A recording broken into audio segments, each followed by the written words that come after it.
Hello there, welcome to Talking Balearics with me, Martin Makepeace, here in a very warm Ibiza. Me, Richie Pryor, in a very warm and sunny Mallorca, Mark. Summer's It's here. it's summer, mate, isn't it? Yeah. How are you, Richie? Yeah. I'm all right, mate. How, Yeah. how goes it, mate? Are you up to your neck in it already, or what's Well, I happening had over there? the 36-hour radiothon at the weekend, Mark. So, I haven't uh, forgot. I haven't forgotten about it. I just haven't pledged my money just yet, but I promise I will this week. well, yeah, come on, get your wallet out, you tight ass. Come on. Uh, You know I will, mate. Yeah. How was it, bud? Was it good? yeah, it was fun, actually. Yeah, really, really good. I think, well, listen, we raised more than we did this time last year, but we're still, obviously, we have to then, we get the pledges, then we got to get the money. Do Yeah. you know what I That's the difficult bit, isn't mean? it? Yeah. But So the auction's still going and the raffle's still going. So probably by next week we'll have a final total, I think. what are you looking for, Rich? Hopefully. Well, I'm hoping around about somewhere between 15 and 20, I think. So That'd be very good, wouldn't it? Yes. Good. Are you fully recovered, feeling fresh after a big weekend, it was or 36 hours without any yeah? sleep. It's not great, man. I'll be perfectly honest, particularly at our age. To Yeah, be I honest know, with mate. you, You're I a could. lot. You're a lot older than me, though, Rich, aren't you? So Well, it's when I was 25, it wasn't a problem, but you know what I mean. At nearly 60, it's a little bit more difficult, if the truth be known. Anyway, we're still oh, here. good to see you, mate. And well, congratulations on behalf of Talking Thank you. Balearics podcast. Obviously, we're here to talk about the beautiful Balearic Islands. So please like, comment, and subscribe. Richie, what do you have for me this week? Um, Tourism protest. Oh, hello. Here we They're go. back. They're Hello. back. Is it that Dun, time of dun, year dun, again? dun. It's like the return of the Jedi. It But is. anyway, they'd be most of them would be happy in Moss Isley, to be perfectly honest, in that bar. They belong in that Star Wars bar, don't they? God. They do. Anyway, no offense. Oh, Where, please, yeah, lots of offence from me, please, yeah. when's the best time to book a holiday? I've noticed something on TikTok actually, which is unusual for me. I've also got Mallorca Live is happening this coming weekend, so Wow. we need to talk Okay. about that. Yep. And a little bit around Mallorca news as always, Mark. Well, I was about to say, I bet we're going to have an episode without football, but even though I'm getting excited for the World Cup, it's my first day of getting excited, actually. I've just ordered some England tops as well, Rich. So, Oh, have you? God, There do you you want to see go. the price of them? Dear I can. me. Well, Oh, yes, I have heard they're not great. then, well, So listen, it's not like the old days, 25 quid, Rich. Trust me, it's a no, little no, bit more. and also it's a shame that Reebok don't make them anymore, Mark. Really, isn't Yeah, it? I know. Well, they Yeah. never did, but listen, there's always hope, Rich, isn't there? There's always hope. Uh, I've got a few things today, Rich. You've gone to the tourismophobia. I've gone to the ecotax. Oh So yes. something that me and you love to talk about, don't we? So also, I've got a little bit of an interesting story about co-living for seasonal workers. That age-old problem about housing crisis and problems. So there's a neat solution come about, which I think we should talk about. Also, I've got a little bit of an update. Chris Rowe, a friend of ours who listens to us every week, sent me a little link today, which we'll talk about. Basically, Spain is on the up, mate. Really is. It's booming, but it does throw up a few questions. And lastly, you'll talk about Real Mallorca. Oh, I'm gonna talk well. about something that was spotted in the Mediterranean Sea off the coast of Oh Sicily. yeah, I There you saw go, that. Yeah. which is interesting as well. So I'll touch on that later. But first of all, Rich, tell me what you've got. Well, listen, the tourism protest that happened. Well, the last one happened in June last year. I don't know if you can remember, the police said there was about 8,000. The people that were doing it said there was 30,000. So, who do you believe? I'll Yeah. probably go with the police, probably. But anyway, Well, there was probably a bit of they say a protest fatigue was the message that was out there. People just fed up with protesting, basically. So basically, they've come back and they said on July the 26th, which is a Sunday. They're going to try and bring Palma to a standstill, their words. okay. This is the Menes Turismo Mes Vida, which is basically less tourism, more life, they're Life, yeah. saying. Okay. So anyway, so they're saying that they're obviously not in agreement with the policies that the government are handed out. They're saying they're not reducing tourism. They point to the fact that Palma Airport is still being sort of made bigger, of course. Yeah. And also they didn't increase the tourist tax, which I think obviously you might be coming on to, and also the vehicle situation as well hasn't been tackled yet. So they're saying that all the stuff that the government have said they are going to do really hasn't come to pass, and so they're going to go out and protest again, which Yeah, I mean, waste of time. well, you can set your watch by it, can't you? Really, but I mean, I like that menos turismo más vida. I like that. Yeah, well, no, you got to work for a living. What well, I I mean, mean, that's the idea. what else What have they got? What do they want what to they're do doing then? what they're doing in the winter. Yeah, I Do you mean, know what I mean? what they're doing in from what November, December, January, February, those 4 months where there's not, when there's kind of nobody in the streets. I mean, what are they doing then? Just out of interest. No, listen to Martin. I think we've been fair in this. We've already said yes. Sustainability. There Yeah, needs to be something to be done. We agree. What needs to be done is another question, and when it needs to be done is also another question. But the fact that they're just sort of protesting for the fact they want more life. I mean, yeah, I know. come on. It's a bit of a catch-all, mate, isn't it? I mean, if you've got specifics, what I'd like them to do, Rich, is come up with a master plan, okay, which doesn't impact on our lives. So we don't want to be poorer, do we? Because no one will want to be poorer. No. Not out of choice, but also makes things better and easier on the islands. And when they do that, when they come up with those, it's a bit like the politicians when they start screaming about things, but they don't come up with any options. They don't come up with any solutions. So, it's all right going with a placard on the street when you've got blue hair, but at the end of the day, come on and give us some, give us some solutions there, Rich. Put them into a slight area there, Mark. But anyway, I won't say anything. Absolutely, I'm going to take some pictures. I mean, sustainability is what they're after, Rich. And there's a topic that we talk about often, isn't it, about sustainability, which is, of course, the ecotax. Now, if you don't know what the ecotax is, just a brief outline. Anybody who stays in registered tourist accommodation will pay a fee every night. It ranges, I think, from €1 to €5, if I'm not mistaken. So if you stay in a small hostel, you'll probably pay €1 a night. If you stay in a 5-star hotel, you'll pay €5 a night. Now, what me and Richie have always screamed about is that there's not very much transparency there, Rich, is there? And they're always a little bit quiet, and they seem to announce things in a big fanfare, and then they go quiet again. Now, this week it's in the news, Rich, and this is going to get you going, I think, Rich. To be honest, Well, €139 million of new ecotax funded projects have been announced by the Balearic government. Okay, which is good, yeah. Any actually been passed yet? Well, no, but the funny thing is, or not so funny thing is, that 37 million of that money, okay, includes projects that have been previously approved, but nothing ever happened. Okay, there you go. So we said before. So the bottom line, Rich, is the problem isn't collecting the money. Now, believe it or not, the problem is spending the money. Okay? Yeah, it is. That's unbelievable, isn't it? It's bizarre, isn't it? It really is bizarre. Now, what the Balearic government have done, they're now threatening councils and public bodies that fail to deliver projects. So what they're saying is, if you don't deliver these projects, they're going to stop giving you money. So the projects now that have been okayed for Ibiza is a 10 million Santillana desalination plant, which is very important. Yeah. The sewerage and wastewater upgrades, anti-illegal tourism measures, which is that beautiful one. They're going to expand the Congress Centre in Santillana, which is a bit of a white elephant, I must say. And they're just main infrastructure improvements. So, I mean, at the end of the day, Rich, it just beggars belief that we can collect it, but we can't seem to spend it. And I think the process is so convoluted that nobody seems to be able to agree on anything as well. So, at the end of the day, I mean, the sound bite out of this is success shouldn't be measured by how much ecotax is collected. It should be actually measured by how much they build or spend. And at the moment, they're found wanting.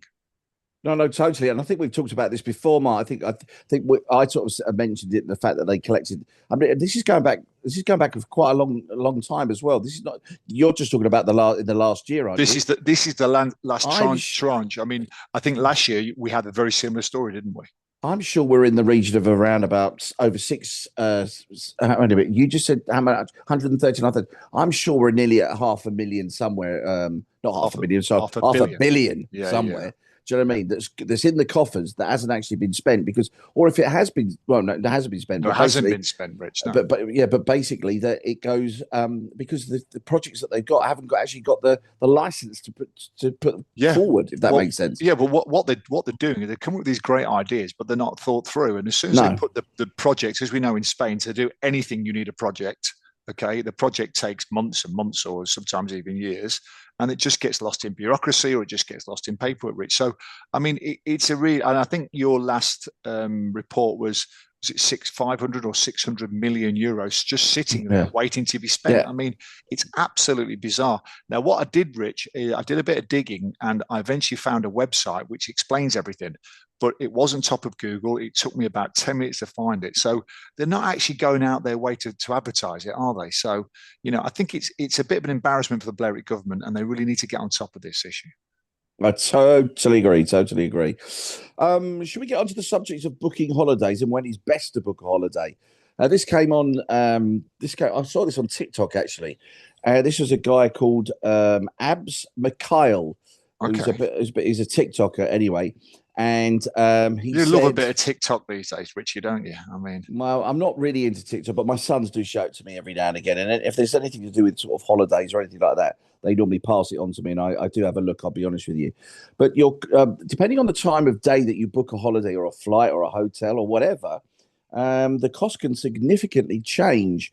The worst time to book a holiday is actually or a flight or a hotel is between 9 and 10 a.m. every morning. Is it really? Okay. Yeah, that is the worst. I've got a story about this. Go on. Okay. Yeah, go on. And the best time, he says, is early in the morning, anytime between 4 a.m. and 5 a.m. He says, and the logic does make sense.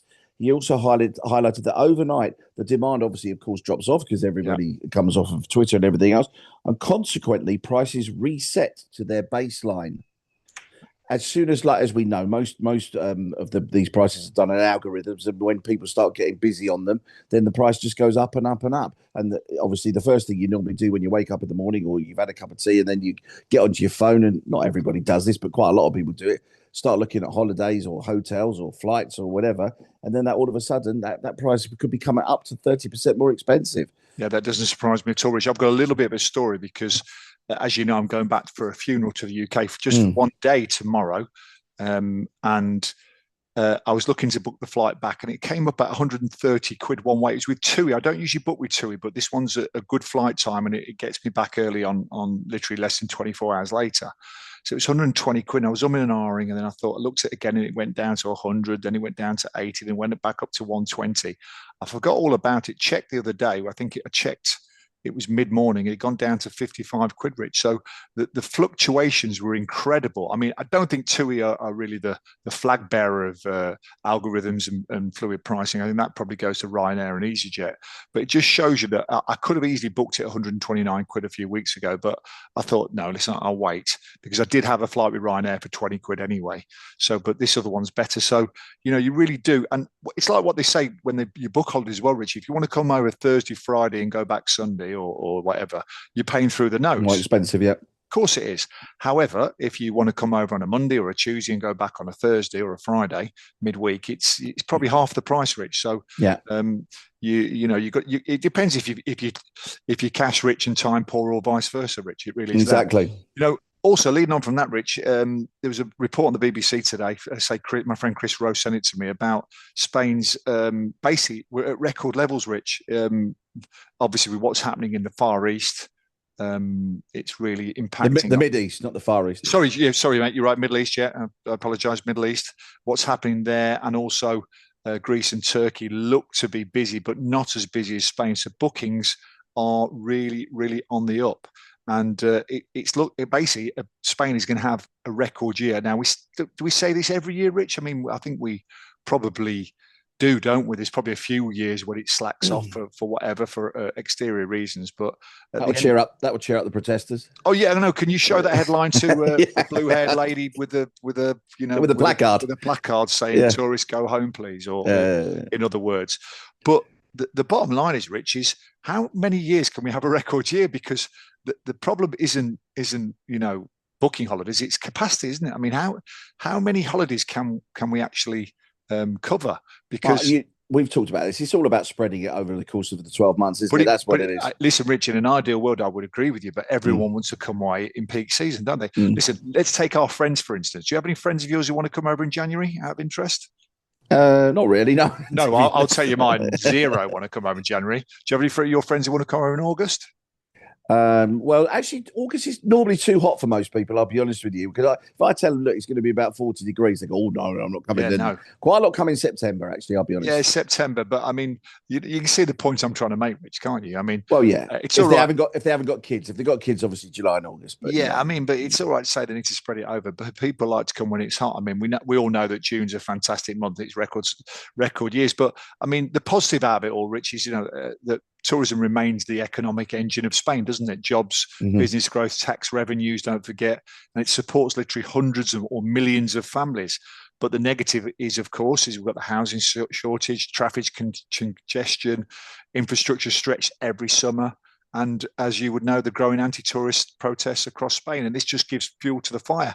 And you remember I spoke about before that Aena, the airport operator of Mallorca and Ibiza and Menorca, by the way, they always celebrate and they publish like record year. Fantastic. They don't seem to care about the environment, Rich, do they? Then that doesn't seem to be a sustainable tourism caveat on their website as well. So at the end of the day, I mean, Ibiza does, or the Balearics doesn't have a tourism demand problem. It has a capacity problem, and how far can we push it? Well, this weekend, Mark, we have got a big music festival. It's called Mallorca Live. It's happening on Friday, June the 12th, Saturday, June the 13th, Sunday, June the 14th. Mallorca Live's been going for quite a few years now. It's become very, very popular. They're expecting around about 70,000 people to come, which, once again, you call it off season, slightly hitting the border of off and high, low and high season, but it's mid June, so it's good. It's good, and it's a mix of obviously people coming from a tourism point of view and residents as well, of course, because there's a great lineup. The main acts on Friday are somebody called Viva Suecia, Danny Fernandez, the Libertines, and the Prodigy. Okay, great. They do have like two stages, so you've got you've got like a sub stage and a main stage as well. On the 13th, which is the Saturday, Aitana, who's a big Spanish singer, the Wombats, Cypress Hill, Yeah. and What the insane in the membrane, Rich? Insane in the Membrane. Yeah, I love it. And the Kaiser Chiefs, of course, which are good. And then on Sunday, which is like the closing party. David Guetta is playing along with Medusa and Miss Monique. So it's a bit of a clubby sort of finish to the Sunday. Sounds great. It's a great lineup, Rich. I mean, I know. Yeah, not bad. I know. Listen, like we said about it before. I mean, it's a certain age group as well, Rich. I don't think you're going to get many under 20s there, are you? But I mean, it's definitely playing to the crowd. Yeah, but a lot of Spanish, because they do obviously on the smaller stage. They do have a lot of Spanish acts on as well, so a lot of Spanish love it as well. Yeah, and I think quite a lot of the youngsters, sort of even my sons have said about Guetta, would like to go and see Guetta play. Do you know no, he's big, so, mate. He's big. He's a world. I mentioned it before. I went to see him last year, and I don't often see him, although he does play in Ibiza twice, 2 or 3 times a week. And he was excellent. I've got to tell you, he mixes.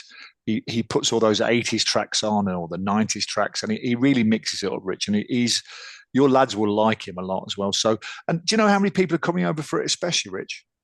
No, it just says there's a crowd. They reckon that over the 3 days there will be 70,000 people going. Are you going to go? So, I'm not, Mark. But then again, you see, I live. Well, how far away am I? I'm about 3 or 4 kilometers away from the main stage. You'll hear it then, and I can hear it still. Yeah. It's not a problem. You can hear it. I know. So you're not really a front row mosh pit kind of guy, though, Rich, are you? Let's face it.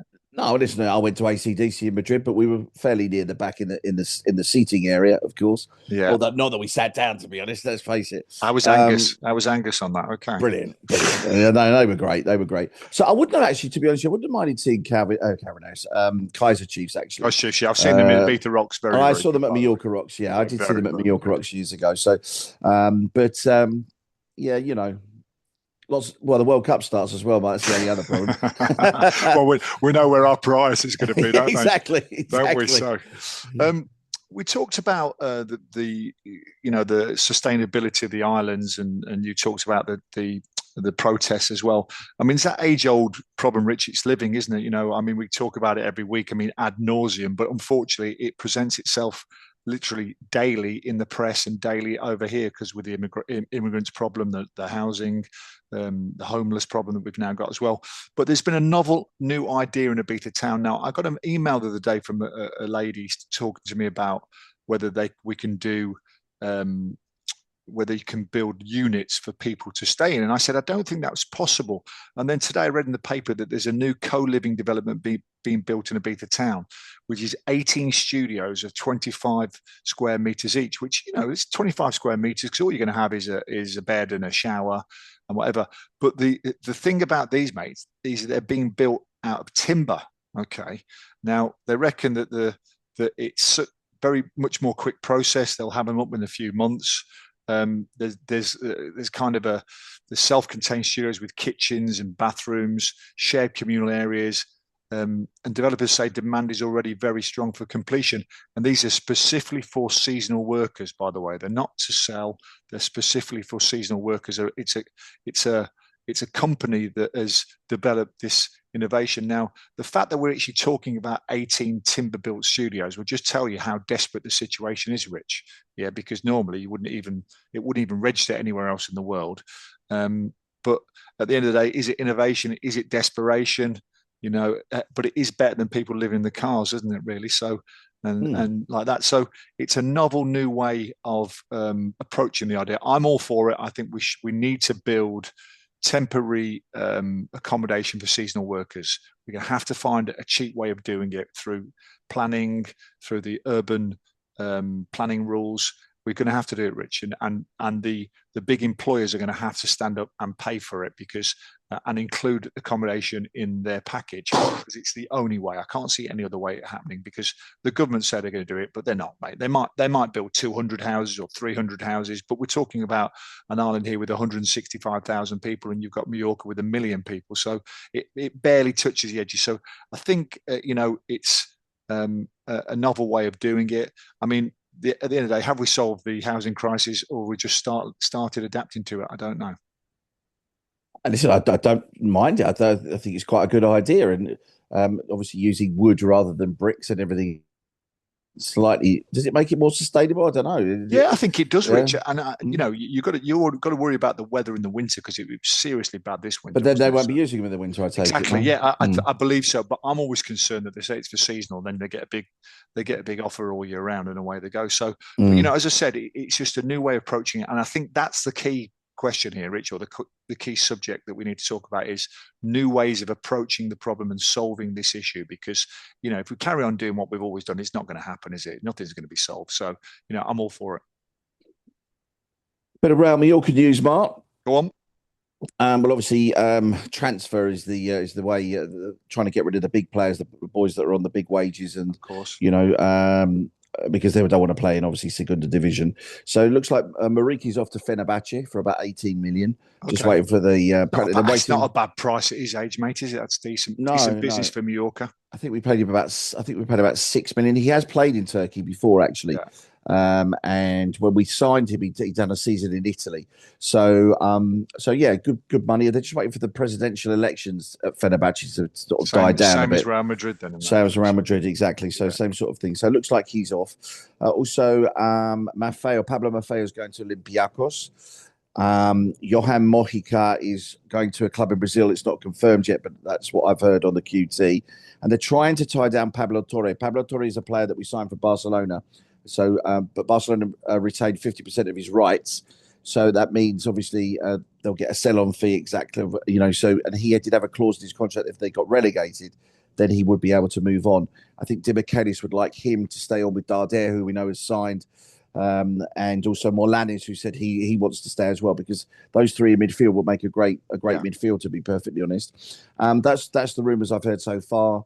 And as I say, Mallorca will have the biggest budget in Segunda next year, so they need to use that sensibly. And I was speaking to someone about it the other day, and they said what they need to do is buy Segunda players that will help them get out, because playing in Segunda and playing in La Liga is totally different. It's a whole different ballgame. It's like the Championship, Premiership, exactly like the Championship, the Premiership. So they need to buy players that will get them, into good position by Christmas, and then by Christmas, if they are in a good position, then they can start looking to invest in some more, maybe, La Liga players that will get them to that, that next situation. If you know that how it works in Segunda is the top two go up, and the next four go to a playoff to take the third place. Three teams come down, so the top two go up, and then the playoff between third, fourth, fifth, and sixth, which is how Mallorca got up a few years ago as well. So there's obviously lots of possibilities there, but they need to make sure that they don't languish mid-table, because then it could be difficult for them to get back up again. Yeah, they've got to give it a good go this time, and they've got to keep that midfield spine, haven't they? Because and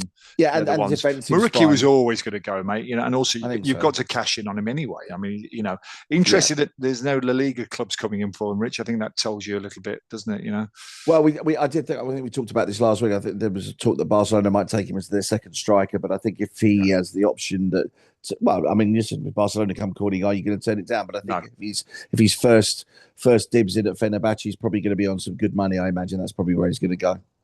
Right, last issue, Rich. Do you know what was spotted off the coast of Sicily this week? Well, obviously you sent me the story, but I won't spoil it for you. You can say. Well, it's it your wallet. No, it wasn't my wallet, mate. That was last seen. That was last seen in 1997, somewhere in the West End.